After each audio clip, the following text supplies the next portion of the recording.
ಎಲ್ಲರಿಗೂ ನಮಸ್ಕಾರ. ಈ ದಿನ ನಾವು ಮಾನಸಿಕ ಸಮತೋಲನ ಎಂದರೇನು ಎಂಬ ವಿಷಯವಾಗಿ ತಿಳ್ಕೊಳ್ಳೋಣ. ಒಳಗಿನಿಂದ ಶಾಂತತೆಯಾಗಿರೋದು, ಸ್ಪಷ್ಟವಾಗಿರುವುದು ಮತ್ತು ಬಲವಾಗಿರುವುದು ಅಂತ.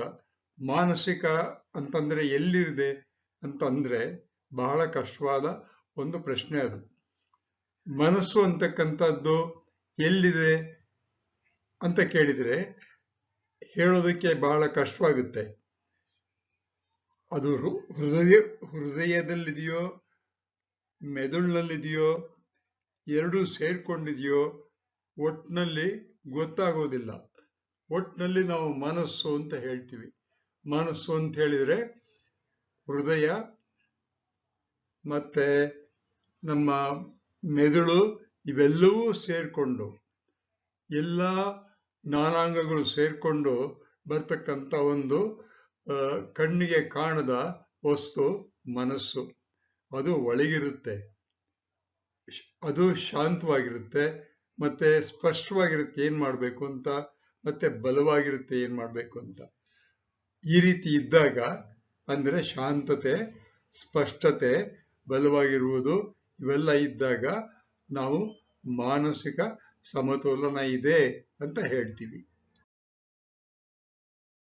ಈ ಒಂದು ಸ್ಲೈಡ್ ನಲ್ಲಿ ನಾನು ನಮ್ಮ ಸುತ್ತಲಿರುವ ಎಲ್ಲ ಜನಗಳನ್ನ ಬೇರೆ ಬೇರೆಯ ರೂಪದಲ್ಲಿ ತೋರಿಸಿದ್ದೀನಿ.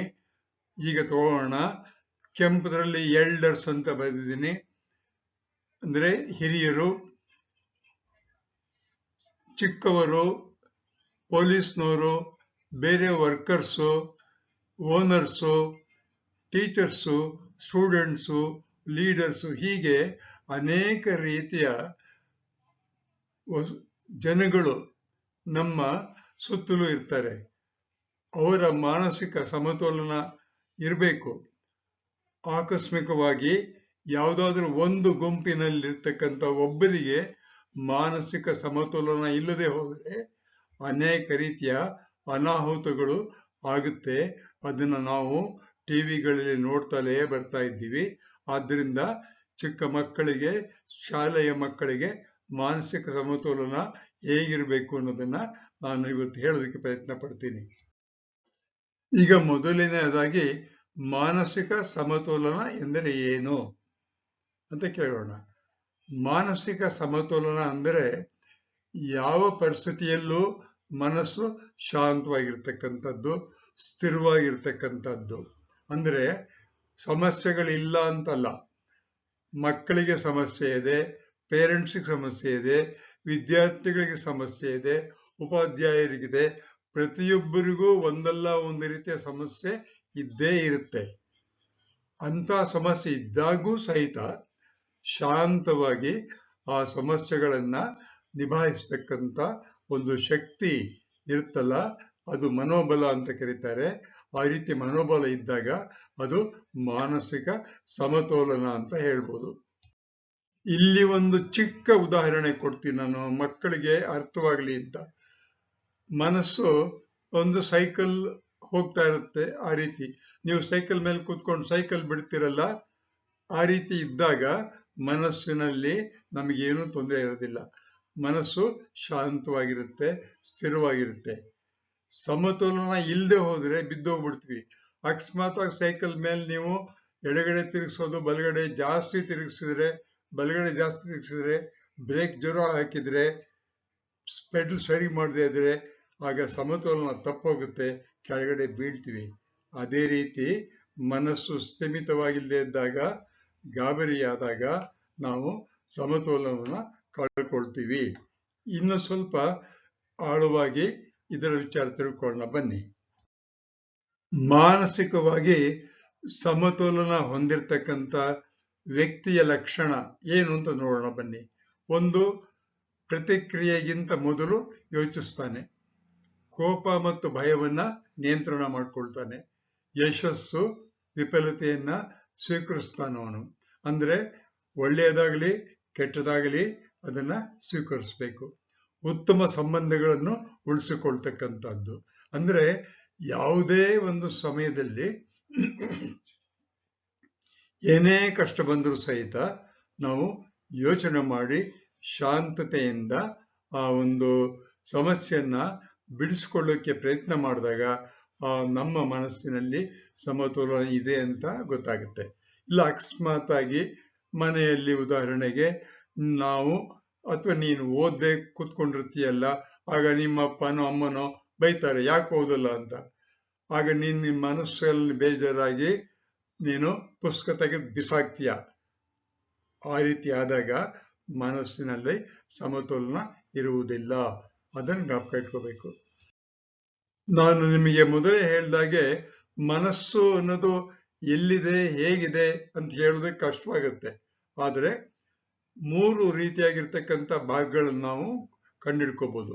ಒಂದು ಭಾವನಾತ್ಮಕ ಅಂದ್ರೆ ನಿಮ್ಮ ಭಾವನೆಗಳು, ಸುಖ ದುಃಖ ಈ ರೀತಿಯಾಗಿರ್ತಕ್ಕಂಥ ಭಾವನೆಗಳು ಬರುತ್ತಲ್ಲ, ಅದರ ಸಮತೋಲನ ಇರಬೇಕು. ಚಿಂತನೆಯ ಸಮತೋಲನ, ಥಿಂಕಿಂಗ್ ಅಂದ್ರೆ ನಾವು ಯೋಚನೆ ಮಾಡ್ತೀವಲ್ಲ, ಅದರ ಸಮತೋಲನ ನಮಗಿರಬೇಕು. ವರ್ತನೆ, ನಾವು ಕೆಲವು ಸಾರಿ ಯಾವುದೋ ಒಂದು ವರ್ತನೆಯನ್ನು ಮಾಡ್ತೀವಿ, ಅಂದ್ರೆ ಆಕ್ಷನ್ಗೆ ರಿಯಾಕ್ಷನ್ ಮಾಡ್ತೀವಿ, ಅದಕ್ಕೂ ಸಹಿತ ನಮಗೆ ಸಮತೋಲನ ಇರಬೇಕು. ಅಂದ್ರೆ 3 ರೀತಿಯಾಗಿರ್ತಕ್ಕಂಥ ವಿವಿಧ ರೀತಿಯಾಗಿರ್ತಕ್ಕಂಥ ಈ ಒಂದು ಮನಸ್ಸಿನ 3 ಭಾಗ, 3 ಮುಖ, ಭಾವನೆ, ಚಿಂತನೆ, ವರ್ತನೆ, ಇವುಗಳೆಲ್ಲವೂ ಒಟ್ಟಾಗಿ ಕೆಲಸ ಮಾಡಿದಾಗ ಸಮತೋಲನವನ್ನ ನಾವು ಇಟ್ಕೊಳ್ಳೋದಕ್ಕೆ ಸಾಧ್ಯವಾಗುತ್ತೆ. ಹಾಗಾದರೆ ಈ ಮನಸ್ಸಿನ ಸಮತೋಲನವನ್ನ ಕೆಡಿಸ್ತಕ್ಕಂಥದ್ದು ಏನು ಅಂತ ಕೇಳಿದರೆ, ಭವಿಷ್ಯದ ಬಗ್ಗೆ ಅತಿಯಾಗಿ ಚಿಂತನೆ ಮಾಡೋದು. ಈಗ ನೀವು ಪರೀಕ್ಷೆ ಹತ್ರ ಬರ್ತಿದೆ, SSLC ಮಕ್ಕಳಿಗೆ ಎಲ್ಲರಿಗೂ ಹತ್ರ ಬರ್ತಿದೆ ಪರೀಕ್ಷೆ ಅಂತ ಇಟ್ಕೊಳ್ಳೋಣ. ಪರೀಕ್ಷೆ ಬಗ್ಗೆ ಅತಿಯಾಗಿ ಚಿಂತನೆ ಮಾಡೋದು. ಅಯ್ಯೋ, ನಾನು ಓದದೇ ಇದ್ರೆ ಫೇಲ್ ಆಗೋಗ್ಬಿಡ್ತೀನಿ, ಇವತ್ತು ಓದದೇ ಇದ್ರೆ ಫೇಲ್ ಆಗ್ಬಿಡ್ತೀನಿ ಅಂತ ಹೀಗೆ ಅತಿಯಾಗಿ ಚಿಂತೆ ಮಾಡ್ತಕ್ಕಂಥದ್ದು. ಹಳೆಯ ವಿಷಯಗಳನ್ನು ಮತ್ತೆ ಮತ್ತೆ ಯೋಚನೆ ಮಾಡ್ತಕ್ಕಂಥದ್ದು. ಅಯ್ಯೋ, ನಾನು ಒಂದು ವಾರದ ಹಿಂದೆ ಓದಿದ್ರೆ ಚೆನ್ನಾಗಿರುತ್ತೋ, ಓದ್ಲಿಲ್ಲ, ಬರೀಲಿಲ್ಲ, ಗಟ್ ಮಾಡಲಿಲ್ಲ, ಈಗ ಮಾಡೋದೇನು ಅಂತ ಯೋಚನೆ ಮಾಡ್ತಾ ಇದ್ರೆ ಅದು ತಪ್ಪಾಗುತ್ತೆ. ಈ ರೀತಿ ಮಾಡ್ತಾ ಇದ್ದಾಗ ನಿದ್ರೆಯ ಕೊರತೆ ಬರುತ್ತೆ. ನಿದ್ರೆ ಇಲ್ಲದೆ ಹೋದರೆ ಮನಸ್ಸಿನ ಸಮತೋಲನ ಕೆಡುವುದಕ್ಕೆ ಸಾಧ್ಯವಿರುತ್ತದೆ. ಹಾಗಾದರೆ ಮಾನಸಿಕ ಸಮತೋಲನವನ್ನ ನಾವು ಹೇಗೆ ಉಳಿಸ್ಕೊಳ್ಬಹುದು, ಯಾವ ವಿಧಾನಗಳನ್ನು ಉಳಿಸ್ಕೋಬಹುದು ಅಂತ ಕೇಳಿದ್ರೆ, ಮೊದಲನೇದಾಗಿ ಚೆನ್ನಾಗಿ ನಿದ್ರೆ ಮಾಡೋದು ಕಲಿಬೇಕು. ಸರಳವಾಗಿರ್ತಕ್ಕಂಥ ಮತ್ತು ಆರೋಗ್ಯಕರವಾದಂಥ ಆಹಾರವನ್ನು ತಗೋಬೇಕು. ಪ್ರತಿ ರಾತ್ರಿ ನಾವು ಕಲಿತಕ್ಕಂಥ ಆಹಾರ, ಪಿಜ್ಜಾ, ಹೋಟ್ಲ್ ಊಟ ಇವುಗಳನ್ನು ಮಾಡ್ತಾ ಇದ್ದಾಗ ಆರೋಗ್ಯಕರವಾಗಿರೋದಕ್ಕೆ ಸಾಧ್ಯವಾಗುವುದಿಲ್ಲ. ಮಾನಸಿಕ ಸಮತೋಲನ ಹೋಗ್ಬಿಡುತ್ತೆ. ದಿನವೂ ನಾವು ಎಕ್ಸರ್ಸೈಸ್ ಮಾಡಬೇಕು, ವ್ಯಾಯಾಮ ಮಾಡಬೇಕು. ನಾವು ಜಿಮ್ಗೆ ಹೋಗ್ಲಿಕ್ಕೆ ಆಗ್ಲಿಲ್ಲ ಅಂದ್ರೆ ನಡ್ಕೊಂಡು ಹೋಗ್ಬೋದು. ನಮ್ಮ ಕಾಲದಲ್ಲಿ ನಾವು ಹುಡುಗರಾಗಿದ್ದಾಗ ಜಿಮ್ ಅನ್ನೋ ಒಂದು ವರ್ಡೇ ನಾವು ಕೇಳಿರ್ಲಿಲ್ಲ, ಜಿಮ್ನಾಶಿಯಂ ಅಂತ. ನಾವು ಸುಮ್ಮನೆ ಬೆಟ್ಟ ಹತ್ಕೊಂಡು ಹೋಗ್ತಾ ಇದ್ವಿ. ಈಗಲೂ ನಾವು ಆರೋಗ್ಯವಾಗಿದ್ದೀವಿ. ಆರೋಗ್ಯಕರ ದೇಹ ಬೇಕು ಅಂದ್ರೆ ನಮ್ಮ ಮನಸ್ಸು ಆರೋಗ್ಯಕರವಾಗಿರಬೇಕು. ಪ್ರತಿನಿತ್ಯ ನಮ್ಮ ಮನಸ್ಸನ್ನು ಸ್ಥಿಮಿತವಾಗಿಡೋದಕ್ಕೆ ಏನ್ ಮಾಡ್ಬೇಕು? ಸ್ಥಿಮಿತ ಅಂತಂದ್ರೆ ಸಮತೋಲನ ಕೆಡದಾಗ ಏನ್ ಮಾಡ್ಕೋಬೇಕು ಅಂದ್ರೆ, ಬೆಳಿಗ್ಗೆ ಎದ್ದ ತಕ್ಷಣ ಪ್ರಾರ್ಥನೆ ಮಾಡಬೇಕು, ಧ್ಯಾನ ಮಾಡಬೇಕು. ಅದು 1 ನಿಮಿಷ ಆಗ್ಬೋದು, 2 ನಿಮಿಷ ಆಗ್ಬೋದು, 3 ನಿಮಿಷ ಆಗ್ಬೋದು. ಧ್ಯಾನ ಮಾಡಬೇಕು, ಪ್ರಾರ್ಥನೆ ಮಾಡಬೇಕು. ಆಳವಾದ ಉಸಿರಾಟ ತಗೋಬೇಕು. ಮೊಬೈಲ್ ಇಲ್ಲದ ಶಾಂತ ಸಮಯವನ್ನು ಹುಡ್ಕೋಬೇಕು. ನಾವು ಇತ್ತೀಚೆಗೆ ನೋಡ್ತಾ ಇದ್ದೀವಿ, ರಾತ್ರಿ ಮಲ್ಕೋಬೇಕಾದ್ರೆ ಮೊಬೈಲ್ ಬೇಕು, ಬೆಳಿಗ್ಗೆ ಏಳ್ಬೇಕಾದ್ರೆ ಮೊಬೈಲ್ ಬೇಕು, ಶಾಲೆಗೆ ಹೋಗ್ಬೇಕಾದ್ರೆ ಮೊಬೈಲ್ ಬೇಕು, ಊಟ ಮಾಡ್ಬೇಕಾದ್ರೆ ಮೊಬೈಲ್ ಬೇಕು, ಡ್ರೈವ್ ಮಾಡ್ಬೇಕಾದ್ರೆ ಮೊಬೈಲ್ ಬೇಕು, ಸೈಕಲ್ ಹೊಡಿಬೇಕಾದ್ರೆ ಮೊಬೈಲ್ ಬೇಕು, ಓದ್ಬೇಕಾದ್ರೆ ಬರಿಬೇಕು. ಅಂದ್ರೆ ಪ್ರತಿ ಟೈಮ್ನಲ್ಲೂ ಮೊಬೈಲ್ ಇದ್ದೇ ಇರುತ್ತೆ. 10 ನಿಮಿಷ ಮೊಬೈಲ್ನ ಒಂದ್ ಕಡೆ ಇಟ್ಟು ಶಾಂತವಾಗಿ ಕೂತ್ಕೊಳ್ಳೋಕೆ ಪ್ರಯತ್ನ ಮಾಡಿದ್ರೆ ನಮ್ಮ ಮನಸ್ಸು ಸ್ಥಿಮಿತವಾಗಿರೋದಕ್ಕೆ ಸಹಾಯವಾಗುತ್ತೆ. ಇತ್ತೀಚಿನ ದಿನಗಳಲ್ಲಿ ಪ್ರಾರ್ಥನೆ ಮಾಡೋದಕ್ಕೆ ನಾವು ಗಂಟೆಗಟ್ಟಲೆ ಕಳೀಬೇಕಾಗಿಲ್ಲ. 4 ನಿಮಿಷ ನಮ್ಮ ದೇಹದಲ್ಲಿ, ನಮ್ಮ ಹೃದಯದಲ್ಲಿ ದೇವರು ಇದ್ದಾರೆ ಅಂತ ತಿಳ್ಕೊಂಡು ಕಣ್ಣು ಮುಚ್ಕೊಂಡು ನಾವು ಉಸಿರಾಟವನ್ನು ಜಾಸ್ತಿ ಆಡ್ತಾ ಆ ದೇವರನ್ನು ನೋಡೋಕೆ ಪ್ರಯತ್ನ ಮಾಡ್ತಾ ಇದ್ರೆ ಅದೇ ಪ್ರಾರ್ಥನೆ ಆಗುತ್ತೆ, ಅದೇ ಧ್ಯಾನವಾಗುತ್ತೆ. ಆಗ ಮನಸ್ಸು ಸ್ಥಿಮಿತವಾಗಿರುತ್ತೆ. ಅನೇಕ ಸಾರಿ ನಮ್ಮ ಮನಸ್ಸು ಸ್ಥಿರತೆ ಕಳ್ಕೊಂಡ್ಬಿಡುತ್ತೆ. ಅವಾಗ ಏನ್ ಮಾಡ್ಬೇಕು ಅಂತ ಹೇಳಿದ್ರೆ, ಕುಟುಂಬದ ಜೊತೆ ನಾವು ಹಂಚ್ಕೋಬೇಕು ನಮಗೇನ್ ತೊಂದರೆ ಆಗಿದೆ ಅಂತ. ಕೆಲವರು ಹೇಳ್ಕೊಳ್ಳೋದೇ ಇಲ್ಲ ಏನನ್ನು. ಸ್ನೇಹಿತರ ಜೊತೆ ಹೇಳ್ಕೋಬೇಕು. ಅಂದ್ರೆ ಶಾಲೆಗಳಿರ್ತಕ್ಕಂಥ ಮಕ್ಕಳು ಸ್ನೇಹಿತರ ಜೊತೆ ಮಾತಾಡ್ತಾರೆ, ಆದ್ರೆ ಮನೆಗೆ ಬಂದ್ರೆ ಅದೇ ತಂದೆ ತಾಯಿಗಳ ಜೊತೆ ಆ ವಿಚಾರವನ್ನು ಮಾತಾಡಲ್ಲ. ಗುರುಗಳ ಜೊತೆ ಅಂತೂ ಮಾತಾಡೋದಿಲ್ಲ. ಮೇಷ್ಟ್ರುಗಳ ಜೊತೆ ನಿಮ್ಮ ಕಷ್ಟ ಸುಖವನ್ನು ನೀವು ಹೇಳ್ಕೊಳ್ಳಲ್ಲ. ನಾ ಎಷ್ಟೋ ಸಾರಿ ಮಕ್ಕಳನ್ನ ಕರೆದು ಯಾಕಪ್ಪ ಇವತ್ತು ಓದಿಲ್ಲ, ಅವರು ಹೋಮ್ವರ್ಕ್ ಮಾಡಿಲ್ಲ ಅಂತ ಕೇಳಿ 4 ಸತಿ ಕೇಳಿದ್ರೆ ಅವಾಗ ಸರ್ ನಮ್ಮ ಮನೇಲಿ ಕೂತ್ಕೊಳ್ಳೋಕೆ ಜಾಗ ಇಲ್ಲ, ಅಥವಾ ನಮ್ಮ ಮನೇಲಿ ಹಸುಗಳನ್ನ ಕಟ್ಟಿದ್ದೀವಿ, ಮನೆಯಲ್ಲಿ ತಂದೆ ತಾಯಿ ಜಗಳಾಡ್ತಾ ಇದ್ರು, ಏನೋ ಒಂದು ವಿಚಾರ ಇರುತ್ತೆ, ಅದನ್ನ ಹೇಳ್ತಾನೆ. ಆದರೆ ಹೆಚ್ಚಾಗಿ ಅವರೇ ಬಂದು ಹೇಳ್ಕೊಳ್ಳಲ್ಲ. ಮತ್ತೆ ಇವೆಲ್ಲವೂ ಆಗದೆ ಹೋದರೆ ಮನೋವಿಜ್ಞಾನಿಗಳ ಜೊತೆ ನಾವು ಮಾತನಾಡಬೇಕು. ಪ್ರತಿ ಶಾಲೆಗಳಲ್ಲಿ ಕೌನ್ಸಿಲರ್ಸ್ ಅಂತ ಇರ್ತಾರೆ, ಅವ್ರ ಜೊತೆ ನೀವು ಮಾತನಾಡಿ ನಿಮ್ಮ ಮನಸ್ಸನ್ನ ಸೀಮಿತವಾಗಿ ಇಟ್ಕೊಳ್ಳಿಕ್ಕೆ ಪ್ರಯತ್ನ ಮಾಡಬೇಕು. ಇಲ್ಲಿ ಇನ್ನೊಂದು ಸಣ್ಣ ಒಳ್ಳೆಯ ಹೋಲಿಕೆಯನ್ನು ನಾನು ಕೊಡ್ತಾ ಇದ್ದೀನಿ, ಮನಸ್ಸಿನ ಸ್ಥಿತಿ ಹೇಗಿರುತ್ತೆ ಅಂತ. ಮನಸ್ಸು ಮಣ್ಣಿನ ನೀರಿನಂತೆ. ಮಣ್ಣು ನೀರು ಎರಡನ್ನೂ ಕಲಿಸ್ಬಿಡ್ತೀವಲ್ಲ, ಹಾಗೆ ಅದು ಮಣ್ಣಿನ ನೀರಾಯ್ತು. ಅದನ್ನ ಒಂದು ಕಡೆ ಶಾಂತವಾಗಿ ಒಂದು ಕಡೆ ಇಟ್ರೆ, ಅದನ್ನ ಅಲ್ಲಾಡಿಸಿದಾಗ ಹಾಗೆ ಇಟ್ರೆ ಮಣ್ಣು ಕೆಳಗೆ ಕೂತ್ಕೊಳ್ಳುತ್ತೆ, ಮೇಲೆ ನೀರು ತಿಳಿ ನೀರು ಬರುತ್ತೆ, ನೀರು ಸ್ವಚ್ಛವಾಗಿರುತ್ತೆ. ಕದಡಿದರೆ ಅಲ್ಲಾಡಿಸಿದರೆ ರಾಡಿ ಆಗಿಬಿಡುತ್ತೆ. ಅದೇ ರೀತಿ ಮನಸ್ಸನ್ನು ಯಾವತ್ತೂ ಕದಡಬಾರ್ದು, ಅಲ್ಲಾಡಿಸಬಾರ್ದು. ಒಂದೇ ಚಿಂತನೆಯಿಂದ ಇರಬೇಕು, ಶಾಂತವಾಗಿರ್ಬೇಕು, ಕೋಪ ಮಾಡ್ಕೋಬಾರ್ದು, ಬೇರೆಯವ್ರ ಬಗ್ಗೆ ಕೆಟ್ಟದ್ದು ಮಾತಾಡಬಾರ್ದು.